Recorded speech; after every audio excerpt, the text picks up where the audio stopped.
Family one entrepreneur అంటే ప్రతి కుటుంబంలోని ప్రతి దాంట్లోని ఇలా ఉండాలి, ఎంటర్‌ప్రెన్యూర్ అనేది ఉండాలి అన్న ఆలోచన అప్పటికి సార్థకం చేసుకోవాలి అన్నదే వారి యొక్క లక్ష్యం. దాన్ని కూడా మనం గ్రామాల్లో చిన్న తరహా సూక్ష్మ తరహా పరిశ్రమలు ఏర్పాటు చేసుకుని మహిళా ఎంటర్‌ప్రెన్యూర్లు కూడా వారికి ఒక ముఖ్యంగా ఇది ఎక్కువగా ఒక గ్రామంలో ఈ సూక్ష్మ తరహా పరిశ్రమలు అన్నది దానికి మహిళలకి ఎక్కువగా ఉపయోగపడే విధానం. దాన్ని కూడా మనం అవకాశాన్ని మనసుపుచ్చుకుని మీ పరిధిలో ఉన్న వారందరికీ కూడా దీని గురించి, ఎందుకంటే మీరు చదువుకున్నవారు, మీరు దీని గురించి ప్రతి ఒక్కరికి వివరించాలి.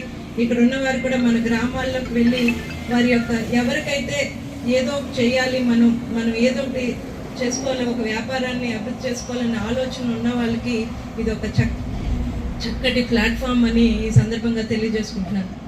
మన ప్రభుత్వం నుంచి 30% ఎంఎస్ఎంఎల్ది అనేది ఈ విషయం కూడా మనం అందరం గుర్తుపెట్టుకోవాలి. దీని ద్వారా ఎంటర్‌ప్రెన్యూర్కి ఒక వ్యాపారవేత్తకి ఇండస్ట్రీ స్థాపించడం అన్నది మాత్రమే కాదు, ఎంతో మందికి ఎంప్లాయ్మెంట్ అనేది లభిస్తుంది.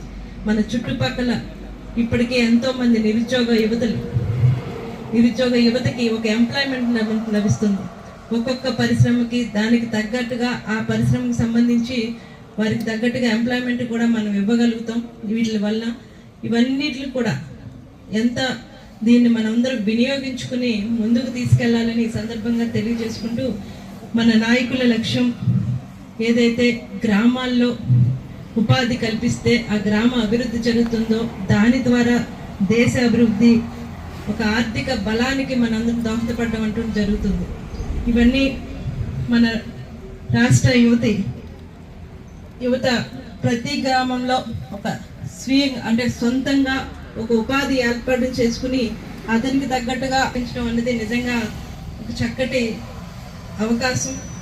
ఇటువంటి కార్యక్రమాలు మరెన్నో మా కూటమి ప్రభుత్వం ముందుకు తీసుకొస్తుంది.